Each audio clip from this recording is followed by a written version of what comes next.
अवधूत चिंतन श्री गुरुदेव दत्त श्री स्वामी समर्थ. माझ्या चॅनलमध्ये तुमचं सगळ्यांचं मनापासून खूप खूप स्वागत, आभार. चला तर मग आज आपला विषय आहे, आपल्या घरामध्ये कोणतेच प्रश्न सुटत नाही, खूप अडचणी येत आहे, सगळ्या कार्यामध्ये अडचणी येत आहेत, आपलं व्यापार वृद्धीमध्ये अडथळे आहेत, आपल्या मुलांच्या शिक्षणामध्ये अडथळे आहेत, घरामध्ये मनासारखं काही घडत नाही, एक करतो दुसरंच होतं आणि कर्जबाजारी वाढत गेलेली आहे, मुलांच्या लग्नामध्ये अडथळे येत आहेत, शिक्षणामध्ये अडथळे येत आहेत, ह्या सगळ्या काही समस्या आहेत.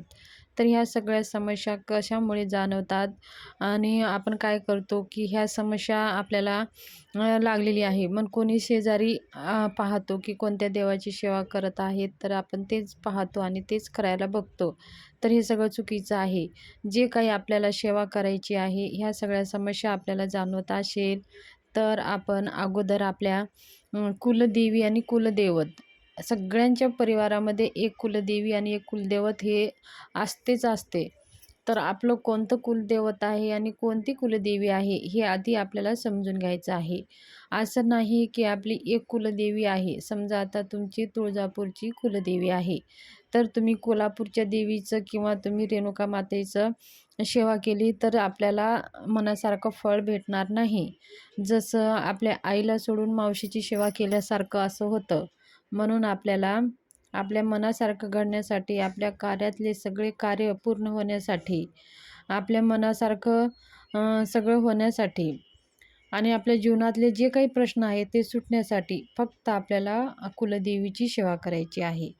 कुलदेवीची सेवा म्हणजे काय, आपल्याला जास्त खर्च लागणार नाही, न आपल्याला काही जास्त वेळ लागणार नाही. जर समजा आता तुमची कुलदेवी कोणती आहे ती कुलदेवी समजून घ्या आणि तुम्ही त्या कुलदेवीचं वार समजून घ्या. जसं आता तुळजापूरची देवी आहे, तर तुळजापूरच्या देवीचं वार आहे मंगळवार, अष्टमी. ह्या दिवशी आपण आपल्या कुलदेवीची पूजा करत असतो. तर त्या दिवशी आपल्याला काय करायचं आहे, कुलदेवीची आपल्या घरी टाक किंवा फोटो असायलाच पाहिजे. तुम्ही दुसऱ्या देवांची सेवा करा किंवा नका करू, पण आपल्या घरामध्ये कुलदेवी आणि कुलदैवत ह्याचा टाक असायलाच पाहिजे.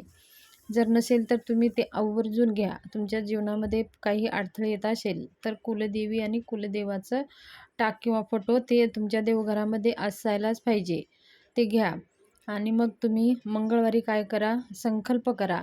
म्हणजे संकल्प म्हणजे नवसच समजा. आता देवीला आपण नवस करतोय, संकल्प करा की तुमच्या जीवनामध्ये काय अडथळे आहेत ते देवीला सांगा. देवीला नवस बोला की तुम्ही 11 मंगळवारचं व्रत करत आहात किंवा तुम्ही 21 मंगळवारचं व्रत म्हणजे उपास करत आहात, किंवा तुम्ही 51, 108 जी इच्छाशक्ती तुमच्या नुसार, किंवा तुम्ही अखंड मंगळवारचा उपास करतो. देवीला, कुलदेवीला नवस बोला, सांगा आणि माझ्या जीवनातले जे काही प्रश्न आहेत, आई भगवती कुलदेवी माता, माझे सगळे प्रश्न सुटावं आणि मी तुमचं अखंड उपवास किंवा जेवढे तुम्हाला करायचे आहेत तेवढे कुलदेवीला सांगा, नवस बोला आणि कुलदेवीच्या टाकावरती अभिषेक करा. श्रीसूक्त म्हणून अभिषेक करा. नाहीतर मग तुम्ही तुमच्या कुलदेवीचं मंत्र कोणतं आहे, जसं आता तुळजाभवानी देवीचं मंत्र आहे, सर्वमंगल मांगल्ये शिवे सर्वार्थ साधिके शरण्ये त्र्यंबके गौरी नारायणी नमस्ते, किंवा ओम ऐं ह्रीं क्लीं चामुंडाय इच्छे, ह्या मंत्रानं तुम्ही देवीच्या टाकावर अभिषेक करू शकता. ओम ऐं ह्रीं क्लीं चामुंडाय विच्चे हा सगळ्या देवीच्या टाकावर मंत्र म्हणून अभिषेक केलं तर चालते. कारण का हे सगळ्या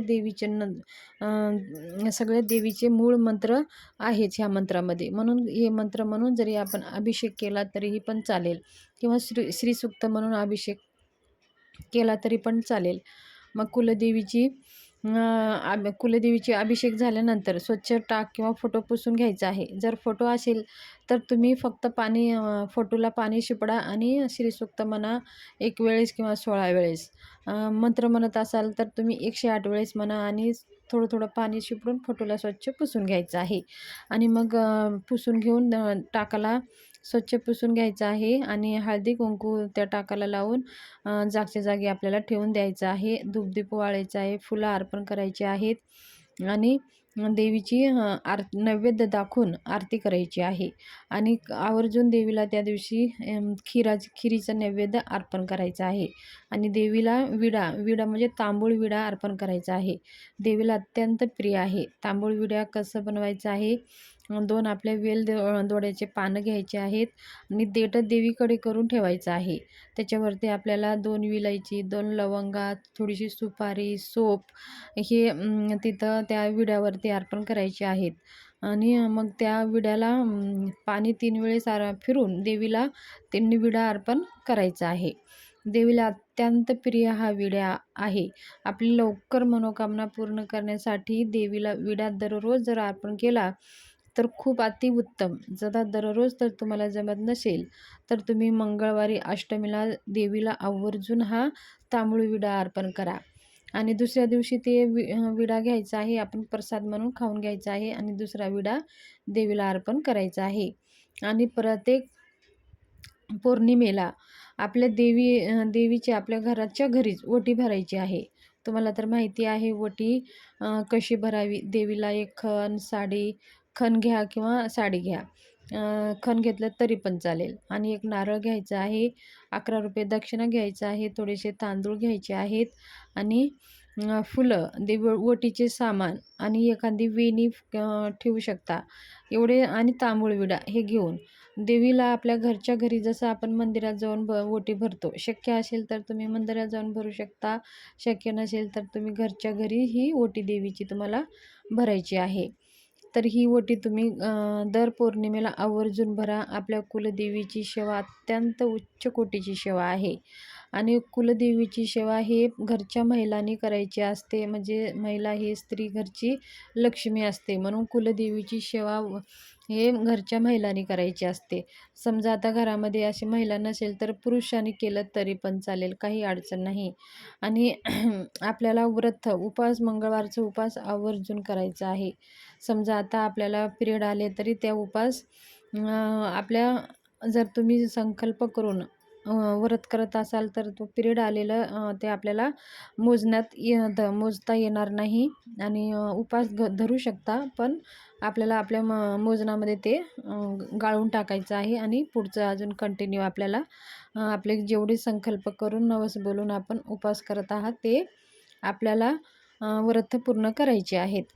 आणि वर्षातून एकदा तरी आपल्या कुलदेवीच्या मूळ ठिकाणी जाऊन कुलदेवीचं मानसन्मान करून यायचं आहे. मानसन्मान म्हणजे कुलदेवीला जे काही सामान असतं, ओटीचं सामान सगळं, पाळणा खेळणा, वेणी, तांबूळ विडा, ओटीचे जेवढे काही सामान आहे ते सगळं देवीला नैवेद्य घेऊन जाऊन अर्पण करून देवीचं मानसन्मान करून यायचं आहे.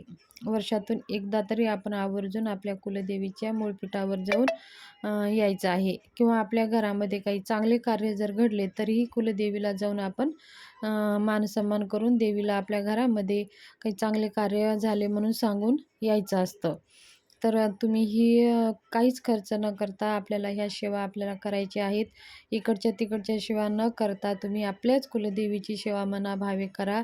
तुमचे कोणतेही प्रश्न शिल्लक राहणार नाहीत. 99% तुमचे प्रश्न ह्या सेवेने सुटत असतात. तर ही सेवा तुम्ही आवर्जून करा. कुलदेवीविषयी माहिती तुम्हाला शेअर करायची होती. माहिती कशी वाटली? जर आवडली असेल तर माझ्या चॅनलला सबस्क्राईब करा, लाईक करा आणि शेअर करा. व्हिडिओ जास्तीत जास्त ग्रुपमध्ये शेअर करा म्हणजे सगळ्यांना हा माहिती समजेल. धन्यवाद. शुभ दिवस जाओ.